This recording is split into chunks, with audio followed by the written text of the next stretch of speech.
안녕하세요. 옛이야기입니다. 옛 이야기의 사연을 여러분들에게 읽어드릴 DJ 유진입니다. 구독과 좋아요는 채널 운영에 큰 힘이 됩니다. 꼭 부탁드리며 저는 여러분들의 댓글도 읽고 있으니 댓글도 많은 참여 부탁드립니다. 그럼 오늘의 사연 바로 시작할게요.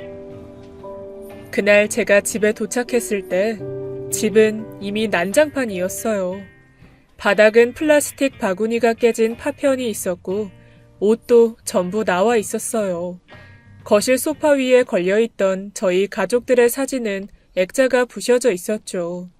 사진에는 저희 가족들 뒤로 새언니와 저희 오빠가 나란히 머리를 기대고 찍혀 있었습니다. 새 식구가 생겼다면서 우리 가족 모두가 분주하게 준비했던 그날이 떠올랐죠. 얼굴이 크게 나온다면서 맨 뒤에 서서 꼼짝도 안 하던 오빠의 장난기 가득한 웃음소리, 머리를 잔뜩 부풀린 나의 어머니에게 화장을 해주던 새 언니까지. 하지만 이젠 모든 게 바뀌었습니다. 새 언니는 무릎을 꿇고 있었고 어머니는 서서 소리를 지르고 계셨죠. 이때 아버지는 소금을 가지고 와서는 새 언니의 머리 위에 쏟았습니다. 너 다신 내 집에 발 디딜 생각도 하지 마라. 너 내 며느리 아니야. 저는 그날 순하시기만 한 아버지가 화를 내는 걸 처음 봤어요. 어머니는 거의 뒤로 넘어가시면서 새언니의 멱살을 잡고 흔들었습니다. 동시에 머리에 가득 붙어있던 소금이 바닥으로 뚝뚝 떨어졌어요. 내 아들 살려내. 너야. 네가 내 아들 잡아먹었어. 잘못했어요. 어머니, 제발. 왜? 우리 집 재산이 탐나서 그래? 내 아들 목숨값 너 줬잖아. 그거면 됐잖아. 새언니는 계속 두리번거리다가 현관 앞에 서 있던 저와 눈을 마주쳤어요. 빠르게 기어와 제 손을 잡고 흔들며 울면서 매달렸죠. 하지만 전 그 손을 잡아서 매몰차게 끊어냈습니다. 허공에서 달랑거리던 손이 풀썩 바닥에 내려앉더니 온 몸을 완전히 엎드리더라고요. 어머니는 새 언니의 양 어깨와 등을 때리기도 하고 한참을 울면서 흔들었습니다. 내 아들 살려내라고, 너만 없으면 된다고 소리를 지르면서 말이죠. 아버지는 계속 호통을 치다가 방으로 들어가 버렸어요. 새언니는 계속 버텼고 전 손목을 붙잡고 문 쪽으로 질질 끌어당겼습니다.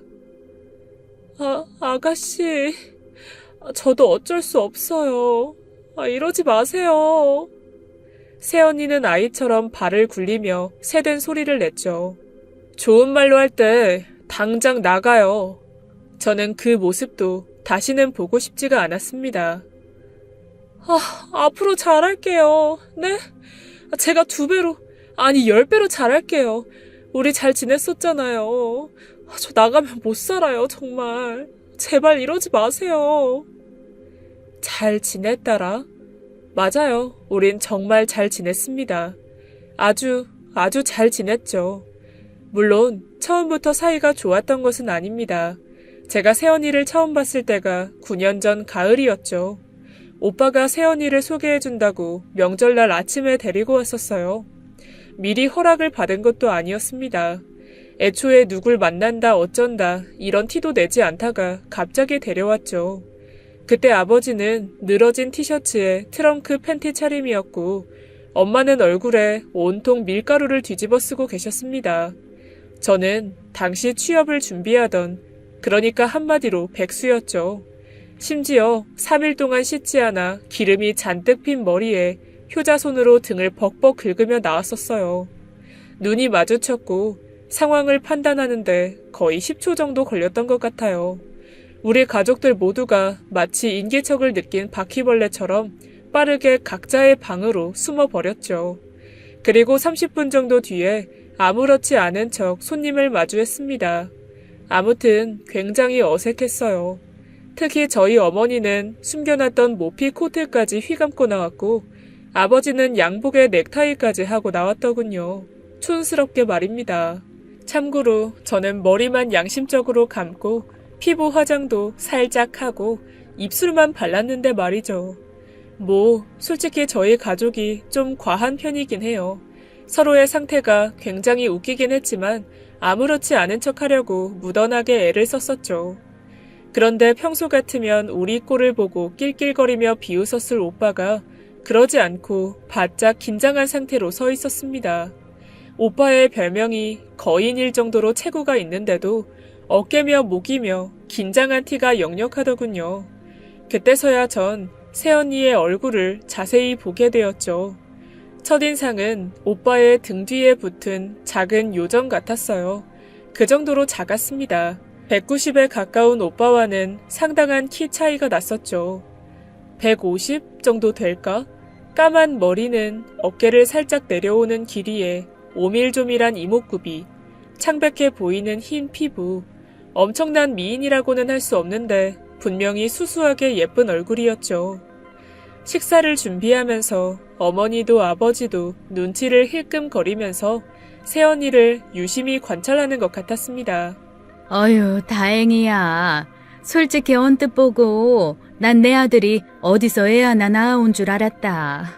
엄마, 오빠 얼굴에 저런 얼굴이 어떻게 나와? 유전자 몰라? 유전자라는 게 있어. 팔이 아무리 안으로 굽어도 그러면 팔이 뒤로 꺾여. 적당히 해야지. 전 어머니에게 등짝을 한 대 맞고 입을 다물었어요. 내 아들이 왜? 내 아들이 어때서? 키도 크고 덩치도 크고 또 키도 크고. 엄마, 방금 키 크다고 2번 말했어. 그리고 모피코트 좀 벗어. 털 날리는 것 좀 봐. 음식에 털 다 들어가겠다. 내버려 둬. 추워서 입었어. 춥긴. 이마에 땀방울 맺히고 있구만. 이제 그냥 벗어요. 당신은 넥타이 때문에 목 졸린 것 같아. 숨은 쉬고 있어? 둘 다 그만해. 우릴 뭐로 보겠어. 위험 있게 좀 행동해요. 위험은 무슨. 네 오빠랑 저 아가씨랑 서 있는 게 위험해 보인다. 옆으로 쓰러지면 깔릴 것 같은데 불안해 죽겠네. 그러게. 같이 서 있으니 소도둑놈 같긴 해. 근데 저렇게 작은데 뱃속에 들어가긴 할까? 밥 공기를 덜어 말어. 간장 종지 말고는 작은 그릇이 없는데 어째? 그냥 반 공기만 줄까? 우리 집은 작게 먹는 사람이 없으니 내가 그러게 그릇 좀 더 사자니까. 털긴 뭘 덜어. 먹을 걸로 차별하면 안 된다고 했잖아. 대신 꾹꾹 누르지 말고 공기를 넣어봐. 그럼 얼추 비슷해요. 부모님의 말이 저렇게밖에 나올 수가 없는 건 이해해 주셨으면 해요. 저희 집은 친인척 포함해서 모두가 장신이에요. 저도 친인척 또래 여자들 중에 작은 편에 속함에도 불구하고 키가 170이고 아버지는 183, 어머니는 168입니다. 부모님 세대까지 감안하면 정말로 크다고 할 수 있죠. 그러니 아담한 새언니를 보고는 새로운 종족과 교류하는 느낌이셨을 겁니다. 하필이면 어머니가 손도 커서 잡채며 전이며 엄청난 양을 준비했기 때문에 그때 새언니는 분명 소화를 다 시키진 못했을 거라고 생각해요. 그게 저희의 첫 만남이었죠. 저는 솔직히 저희 오빠가 성격은 좋은데 인물이 좀 그래서 얼마 못 가서 헤어질 줄 알았거든요. 그런데 신기하게도 문제없이 잘 만났습니다. 결혼 이야기가 나오자 슬슬 부모님이 걱정하기 시작했죠. 이 부분은 굉장히 의외였어요. 제가 본 저희 부모님은 굉장히 유쾌하고 과한데 또 정이 많은 분들이라서 결혼 반대, 이런 건 절대로 하지 않을 줄 알았기 때문이죠. 이유를 몇 개 꼽자면 일단 가장 큰 문제는 새언니가 고아였기 때문입니다. 그리고 몸이 크게 아팠었고 직장이 없다는 것, 고등학교를 중퇴해서 검정고시 출신이었다는 것이 있어요. 엄마, 내가 사랑과 전쟁인가 사랑과 이혼인가 그거 그만 보라고 했지. 우리 집이 뭐라고 반대야 반대가? 오빠를 데려가 준다는데 감사해야지. 글쎄, 넌 가만히 있어. 이게 그렇게 단순한 문제가 아니라니까. 그건 네 엄마 말이 맞다. 단순하게 졸업을 했다, 취직을 했다의 문제가 아니야. 우린 그 아이에 대해서 모른다. 이 회사에서 괜히 이력서를 받는 줄 알아? 그 사람을 모르니까 이 뭐라고 살았는지 추측이라도 하려고 하는 거잖냐. 학교에 다닐 때 출결은 어땠는지, 이 성적은 어느 정도로 유지했는지 그걸로 모든 걸 알 수는 없지만 그렇게라도 이해해보려는 거잖냐. 그래. 근데 걘 정말 아무것도 없잖아. 이게 가당키나 하니? 그런가? 난 그럼 중립할래. 전 다시 엄마에게 등짝을 세게 맞았습니다. 이유는 저더러 줏대가 없다고 하더군요. 하지만 전 새언니가 마음에 들었어요. 이유는 단순했습니다. 굉장히 조용한 사람이었거든요. 반면에 오빠는 늘 말이 많고 수다스러웠죠. 덩치는 커다란 우루사 같은 게 두툼한 손으로 어머니랑 콩나물을 다듬으면서 몇 시간을 떠들어도 지치지 않았습니다. 그게 끝이 아니에요. 사랑과 전쟁 같은 프로를 보면서 거실에서 어머니랑 아버지랑 셋이 남의 가정 문제를 가지고 뭐가 옳다 아니다 이게 옳다면서 싸우기까지 합니다. 그 수다스러움의 최대 피해자는 저였어요. 심지어 제가 수능을 준비하고 있을 때는 수다가 조금 더 심해지기까지 했죠. 환경만 보면 확실히 오빠가 아까운 것은 맞지만 어떤 여자가 오빠를 이해해 주겠어요. 정 그러면 왜? 좋은 방법이라도 있니? 아, 맞다. 맞아. 돈 그런 거 줄까? 얼마 정도 넣어야 될까? 50? 좀 적나? 500? 500은 좀 그런가? 5천? 5천만 원? 아이, 당신 돈 있어. 퇴직금 조금만 해서 예의 있게 계좌이체라든가. 에이, 그건 직접 만나서 던져야 되잖아. 아이, 그리고 나 퇴직 안 했어. 엄한 사람을 퇴직시켜. 아, 몰라. 당신이 던지든가 그럼. 어허, 이 사람아. 아이, 나 퇴직 안 했다니까요. 엄마, 아빠, 내가 곰곰이 생각을 해봤는데 그래, 말해봐라. 뜸들이지 말고 빨리 말해. 알았어. 일단 때리지 마. 그럼 말할게. 알았다, 알았어. 어머니는 양손을 들어올리며 고개를 끄덕이셨죠. 그냥 쿨하게 한번 가보라는 것도 나쁘지 않지 않나? 아니, 일단 결혼을 했다가 아니다 싶으면 다시 화려한 솔로가 되는 거. 그거 경력 있는 신입처럼 결혼도 경험이라고 생각하면 되지 않을까? 짝! 저는 결국 등짝을 두들겨 맞았어요. 저희 가족이 좀 그렇죠.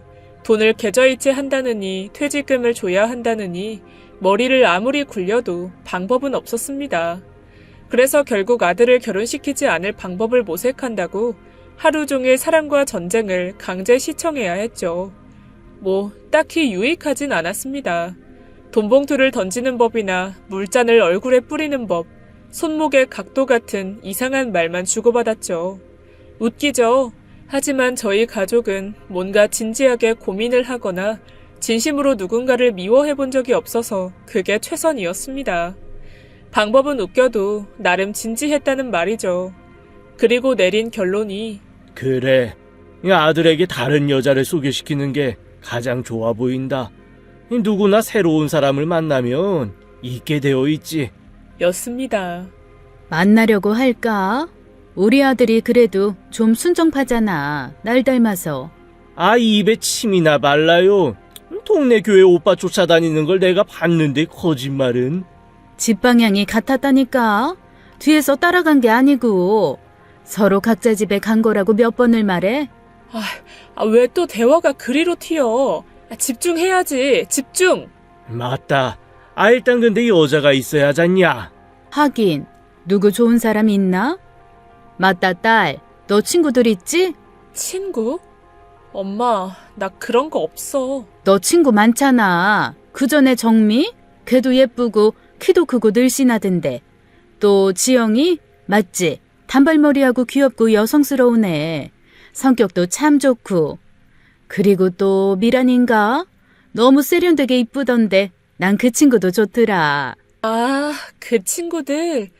생각해보니까 오늘부터 그 친구들하고 절교하기로 했어. 너 진짜 날 잡아서 맞을래? 그럼 엄마 친구를 소개해줘.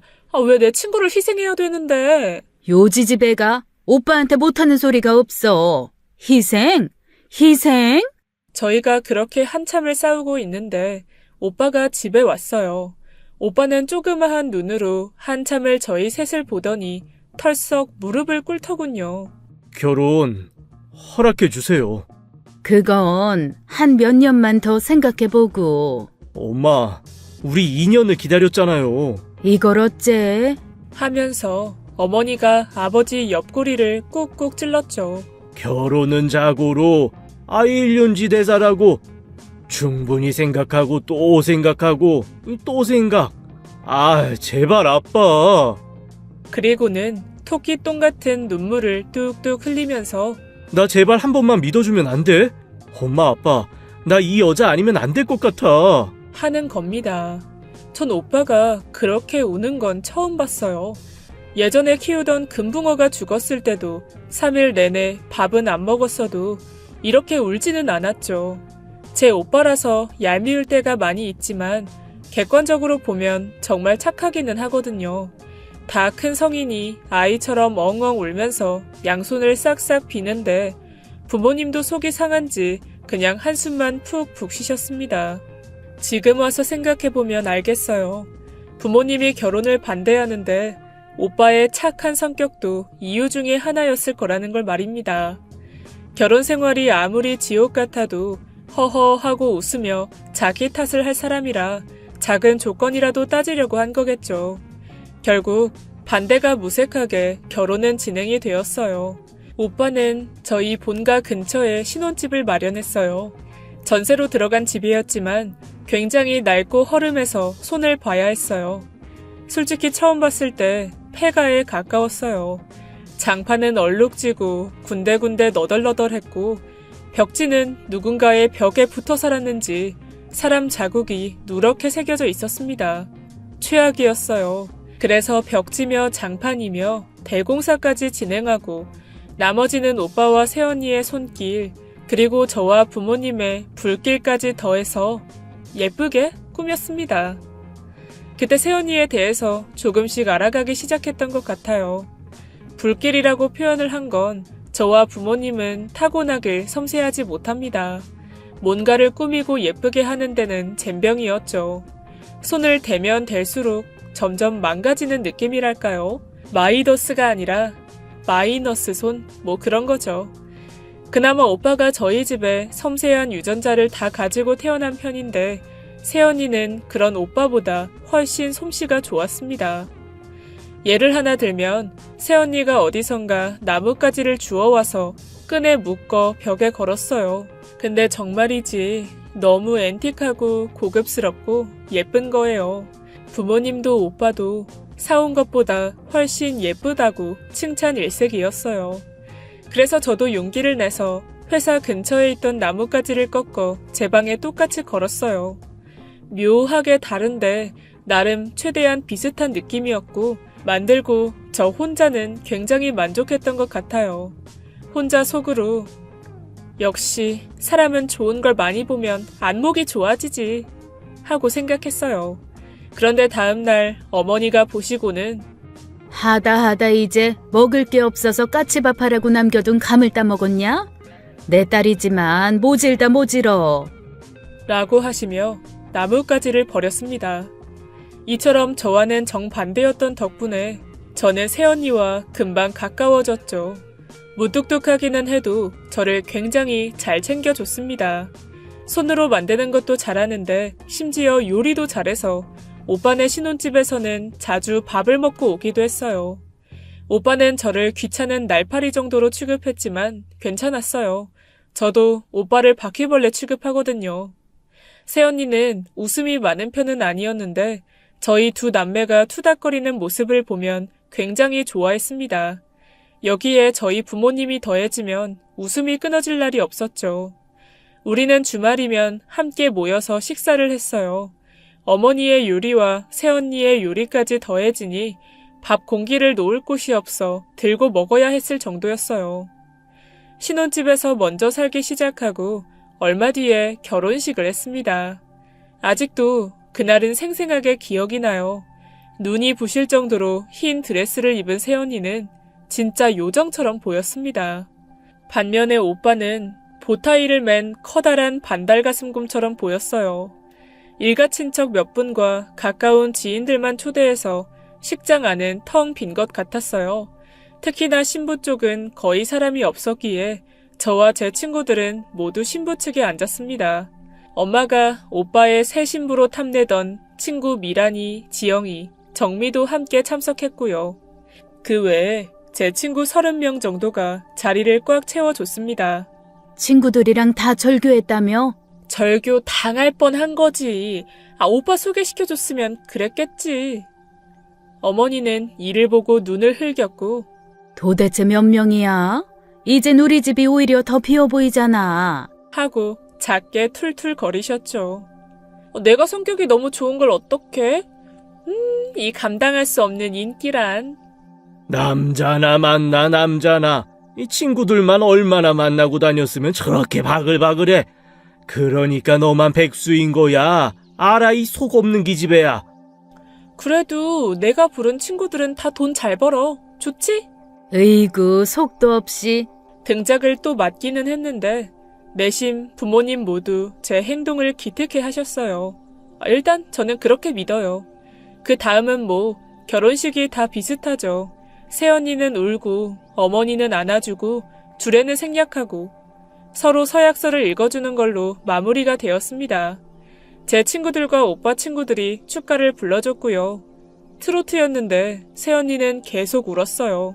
너무 고마워했죠. 근데 그걸 보는 저도 약간 뭉클해지기는 했습니다. 이상하게 가족이라서 그런지 기분이 다르긴 하더라고요. 아니면 새로운 가족이 생긴다는 느낌이었을까요? 신혼여행은 4박 5일 제주도로 갔습니다. 오빠가 긴 휴가를 잡기도 했고 이참에 해외를 가라고 부모님이 이야기하셨지만 새언니는 제주도도 가본 적이 없다면서 좋아하더라고요. 수줍은 얼굴이 얼마나 예뻤는지 모릅니다. 가서도 그냥 둘이 편하게 놀면 되는데 계속해서 사진이 전송되었죠. 사진은 올레길 길가에 핀 꽃, 한라산 입구, 흰 모래처럼 단순하지만 예쁜 사진들이었습니다. 딱히 다음에 같이 오자 이런 입에 발린 이야기는 없어도 부모님 모두 좋아하시더라고요. 오빠도 뒤이어서 사진을 찍어 보내긴 했는데 자기 얼굴을 찍어서 바로 삭제했습니다. 결혼식이 끝나고 남은 휴가 기간 동안은 저희 집에서 보냈어요. 덕분에 부모님은 외출 복장을, 저는 화장을 한 채로 지내야 했습니다. 시작은 좋지 않았지만 같이 지내는 것도 생각보다 나쁘지 않았어요. 단지 항상 시끌시끌한 곰들이 사는 집에 토끼 한 마리가 들어온 것 같은 느낌이기는 했어요. 결혼하면 출가 외인이라고 아들이고 딸이고 집에 오는 게 싫다고 입버릇처럼 말했던 부모님이었기에 그럴 줄 알았는데 막상 그렇지는 않더라고요. 역시 사람은 똥 나오기 직전 마음과 똥을 누고 난 뒤에 마음이 달라진다고 하더니 그 말이 딱 맞았죠. 또 올 거지? 내일 우리 불고기 할 건데. 아이 나 된장찌개 해준다며. 불고기 할 거라고요, 불고기. 아니 아까는. 네, 내일 올게요, 어머니. 내일은 우리 영화 보러 가기로 했잖아. 그럼 넌 보러 가라. 이렇게 보내니까 뭔가 못해준 것 같아서 그렇지. 또 이번에 가면 언제 본다고. 애가 작아서 뭘 먹여야지 너한테 깔릴까봐 무섭다. 엄마, 아니 나 바로 옆동이야. 10분만 걸어가면 우리 집이야. 엄마, 심지어 슈퍼보다도 가까워. 그러지 마세요. 물론 이렇게 따뜻한 이야기만 있었던 건 아니에요. 앞서 이야기를 한 것처럼 어머니는 사랑과 전쟁의 열혈 팬이셨어요. 그래서 초반에 어머니가 어디서 듣고 왔는지 며느리는 초장에 잡아야 한다며 시어머니가 되기 위한 준비를 하시기도 하셨죠. 그래서 김장을 엄청나게 준비했고 그날 잡게 된 건 어머니의 삐끗한 허리와 아버지의 머리채뿐이었습니다. 어머니가 사랑과 전쟁 톤으로 아가, 넌 어디서 그렇게 이런 걸 배웠니? 하고 물으면 새언니는 인간극장 톤으로 보아원에서 제가 요리를 담당했거든요. 하고 대답을 하는 겁니다. 그 뒤로 어머니는 시어머니 노릇을 하는 건 포기하셨죠. 적성에 맞지 않는 것 같다고 하셨습니다. 솔직히 할 것도 없었어요. 눈치도 빠르고 손도 빠르고 어머니가 시키기도 전에 움직였기 때문에 새언니는 날이 갈수록 저희 부모님의 사랑을 독차지했습니다. 정말로 평화로운 날의 연속이었어요. 오빠가 결혼을 한 뒤 얼마 안 가서 제가 취업하고 오빠도 승진을 해서 어머니는 새언니를 복덩이라고 부르셨을 정도니까 말이에요. 한 번은 신혼집에 저희 식구가 다 함께 간 적이 있어요. 솔직히 한 번은 아니고 굉장히 많이 가긴 했지만 그날은 유난히 언니가 소품으로 아기자기하게 잘 꾸며뒀었죠. 낡은 가구도 분해해서 사포질을 하고 새로 칠해서 새 가구처럼 만들어놨고 벽걸이 달력이며 액자 틀까지도 모두 손수 제작했다고 했어요. 집은 작은 편이었는데도 따뜻한 느낌이 났죠. 이것도 직접 만든 거니? 바구니를? 너무 예쁘구나. 네, 어머니 가지실래요? 아직 잘 못해서 좀 더 예쁜 걸로 만들어드리고 싶었는데 라고 했지만 어머니는 이미 그걸 따로 챙겼습니다. 와, 근데 언니 손재주 너무 좋은데 왜 썩혀요? 요즘 공예? 이런 것도 배우면 돈이 된다고 하던데 한번 해봐요. 네? 제가요? 에이, 제가 그런 걸 할 수 있을까요? 돈? 아이, 돈이 된다면 해봐라. 내가 밀어주마. 아니에요, 아버님. 왜요? 우리 아빠 원래 이런 거 잘 안 해줘요. 마음 바뀌기 전에 알겠다고 해요, 언니. 예전에 용돈 준다는 거 한 번 튕겼다가 난 지금까지도 그게 한이 돼요. 그게 아가씨, 제가 그걸 잘 할 수 있을지도 모르고. 정말 실력만 있으면 퇴직금도 있으니까 공방? 그런 걸 차려도 된다. 일종의 투자지, 투자. 망하면 원금 갚고 잘 되면 2배로 쳐줘야 돼. 아이, 나 퇴직 안 했다고. 왜 사람을 자꾸 퇴직을 시켜? 퇴직도 하지 않은 아버지를 퇴직시킬 만큼 성격이 급한 저희 가족으로 인해 새언니는 전문적으로 공예를 배우기 시작했어요. 너무 열심히 배우는 탓에 부모님이 뒤늦게 후회하실 정도였죠. 방문도 뜸해지고 주말에 밥을 먹는 횟수도 줄어들었기 때문입니다. 이에 오빠도 툴툴거리고 약간은 서운해하기까지 했죠. 교육받는 곳이 저희 회사와 멀지는 않아서 저는 예외였지만 말입니다. 새언니는 가죽공예 쪽으로 완전히 방향을 틀었다고 이야기를 해주었어요. 가죽에서 나는 냄새, 기름 냄새가 너무 좋다면서요. 한 번은 저에게 직접 만든 지갑을 선물해 줬습니다. 실력도 있었고 노력까지 했으니 배운 지 1년 만에 언니는 공방을 열었어요. 작고 아담한 곳이었죠. 주로 교육을 해주고 취미반으로 주부들을 가르치기도 했습니다. 물론 저희 아버지는 퇴직을 하진 않으셨어요. 어머니가 개를 탄 돈과 새언니가 모은 돈, 그리고 은행의 도움을 받아 열게 되었습니다. 생각보다 수강생 수가 많아서 운영하는 데 어려움이 없었죠. 저도 가게 운영에 도움도 줄 겸 또 겸사겸사 불길을 손길로 바꿔볼까 싶어서 몇몇 친구들을 끌고 주말에 몇 번 정도는 나갔습니다. 그런데 조금 신경 쓰이는 게 있었어요. 생각보다 남자 수강생이 너무 많다는 거였죠. 야, 적당히 해. 수강생들 왜 째려보냐? 남자가 절반이잖아. 나는 새언니를 지켜야 될 의무가 있어. 너도 같이 노려봐, 빨리. 내가 왜 널 데리고 왔는데 인상도 더럽고 힘도 세고 돈도 많아서 데려온 거거든? 아이고, 야, 나도 남자거든? 그러니까 너도 새언니를 좀 지키라고. 무슨 일 생기면 일단 주먹부터 날려. 이 누나가 합의금은 꼭 마련해 보마. 미련 곰탱이 같은 우리 오빠는 경계심이 없어. 매일 아침 거울 보면서 느끼는 게 없나 봐. 솔직히 내가 이거 배워서 뭐하게. 일단 좀 배워. 언젠간 배워두면 가죽이니까 그래. 돼지 껍데기는 잘 구울 거 아니야. 너 좀 정신이 이상한 것 같아, 친구야. 그래도 여자의 감이라는 게 있잖아요. 저는 계속 새언니가 불안했어요. 제 눈을 속일 수 없는 게 수강생인 남자의 절반은 가죽이 아니라 새언니의 얼굴을 보고 있었어요. 그리고 다시 그 절반의 절반은 얼굴까지 잘생겼습니다. 저희 오빠를 냉정하게 평가해보자면 둥글둥글 귀엽기는 해도 하루 이틀 정도면 좀 질리는 얼굴이거든요. 계속 보다 보면 저게 돼지야 사람이야 싶고 새언니가 요리를 잘하니까 최근에는 물이 올라서 얼굴에 광이 나는 돼지 같았죠. 그래서 전 집에다가 이 부분을 강력하게 말했고 오빠에게 다이어트를 요구했습니다. 이에 충격을 받은 모양인지 오빠는 밥을 먹는 게 확 줄었죠. 주말에 밥을 먹을 때마다 부모님은 오빠가 살이 빠졌다고 하는데 그건 부모님의 기준이었을 거예요. 저는 전혀 그걸 못 느꼈죠. 그런데 한두 달이 지났을까? 정말로 몰라볼 정도로 살이 빠졌더라고요. 심지어 안색도 좋지 않았고 너무 무리한다는 느낌이 들었을 정도였습니다.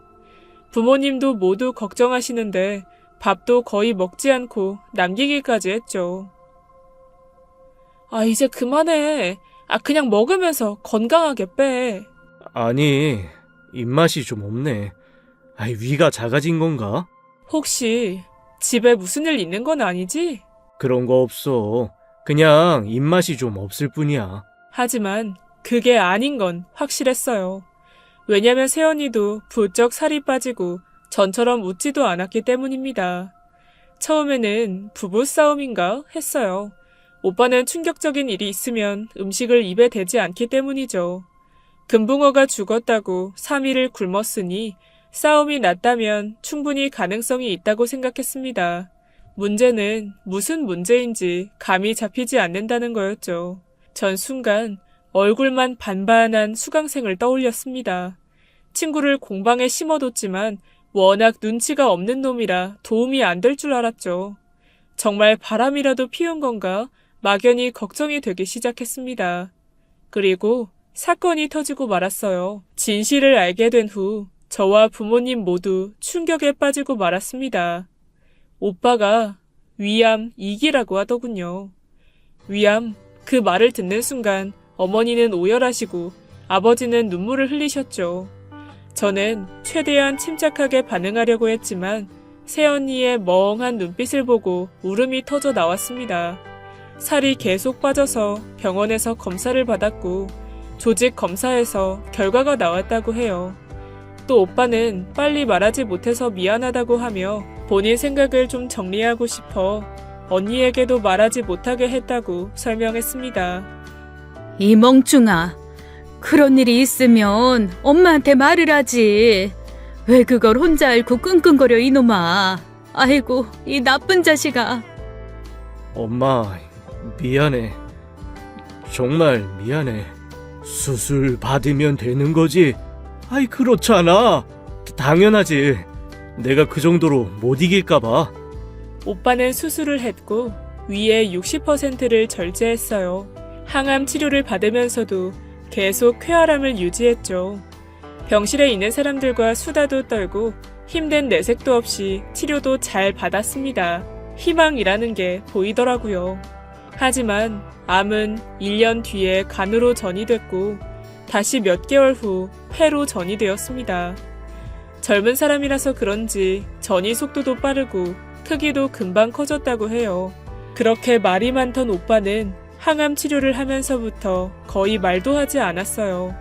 새언니는 공방을 닫고 오빠의 치료에만 정신을 쏟았습니다. 옆에서 보고 있으면 안타까울 정도로 밝고 쾌활하게 이야기를 했죠. 오빠는 대꾸도 하지 않았지만 새언니는 상관없다는 듯이 혼자 묻고 대답했습니다. 그 조그마한 몸으로 어찌나 씩씩하게 행동하는지 솔직히 그게 더 슬퍼 보였어요. 딱 2년 걸렸습니다. 오빠가 수술하고 나서 세상을 떠나기까지 말이죠. 얼마나 많은 눈물을 흘렸는지 모릅니다. 저희 가족 세 언니가 모두가 그랬어요. 이렇게 허무하게 사랑하는 사람을 보낼 수 있다는 걸 몰랐기에 더욱 그랬죠. 시간이 흘러가면서 후회도 하고 그리워도 하고 가끔씩은 잊었다가 또 생각나면 울고 그렇게 정신없이 보냈어요. 현관문을 보고 있으면 언제라도 곰같이 큰 몸을 이끌고 들어올 것 같아서 미칠 것 같았습니다. 항상 말이 넘치던 저희 집도 조용해졌고 그런 날이면 더욱 슬퍼서 부모님 몰래 많이도 울었죠. 싸우기도 많이 싸웠지만 언제나 저에게 먼저 미안하다고 해주는 좋은 오빠였었거든요. 아마 모두가 그랬겠죠. 그렇게 3년이 흘렀습니다. 새언니는 여전히 주말마다 저희 집을 찾아왔어요. 그때만큼은 북적북적하고 예전과 다름없이 소란스럽습니다. 넷이서 같이 TV를 보며 수다도 떨죠. 모든 게 이전처럼 돌아가는 듯 했어요. 새언니는 공방을 다시 열었고 부모님에게도 스스럼 없이 다가갑니다. 마치 딸 하나가 더 생긴 것 같다고 부모님이 이야기하실 정도였어요. 퇴근하고 돌아오면 제 방에서 잠든 새언니를 깨우고 제 옷을 빌려주고 야식도 함께 시켜 먹었습니다. 하지만 우리 모두가 알고 있었어요. 계속 이렇게 살 수는 없다는 걸 말입니다. 아직 나이도 어린데 좋은 사람 있으면 언니 좋다는 사람 많잖아요. 없어요. 전 이대로가 너무 좋아요. 그러다가 사고가 터지게 되었죠. 부모님과 저는 오랜만에 새언니와 외식을 하려고 했습니다. 그런데 새언니와 시간이 맞지 않아서 음식을 포장해서 왔어요. 언니가 일이 끝나는 건 좀 시간이 걸리니 가는 길에 집에 올려주자 싶어서 몇 년 만에 오빠와 새언니가 살았던 그 집에 들어갔습니다. 어머니는 현관에서 몇 발자국 못 가서 그 자리에 주저앉았죠. 거실에 걸린 결혼사진이 보였기 때문이었어요. 집은 오빠가 세상을 떠나기 전과 전혀 달라지지 않았죠. 매일 뭔가를 만들고 꾸미기를 좋아했던 새언니의 시간이 그날 이후 딱 멈춘 것처럼 말입니다. 이게 다 뭐야? 이게 옷방이며 침대며 오빠의 옷이 그대로 걸려있는 걸 보고는 어머니는 눈물을 흘렸죠. 현관문만 봐도 그립고 슬픈 마음이 주체가 되지 않았는데 이 집은 그냥 오빠 자체였어요. 아버지도 아이고 아이고 하면서 털썩 주저앉았고 저도 울컥 눈물이 나더라고요. 안방 벽 안쪽을 가득 채운 건 인화한 오빠의 사진이었습니다. 저희 가족은 엉엉 울음을 터뜨렸어요. 그리고 얼마나 지났을까? 엄마는 커다란 비닐봉지에 오빠의 옷이며 물건들을 다 쓸어 담기 시작했어요. 시키지도 않았는데 아버지도 저도 사진을 하나하나 조심스럽게 떼어 챙겼어요.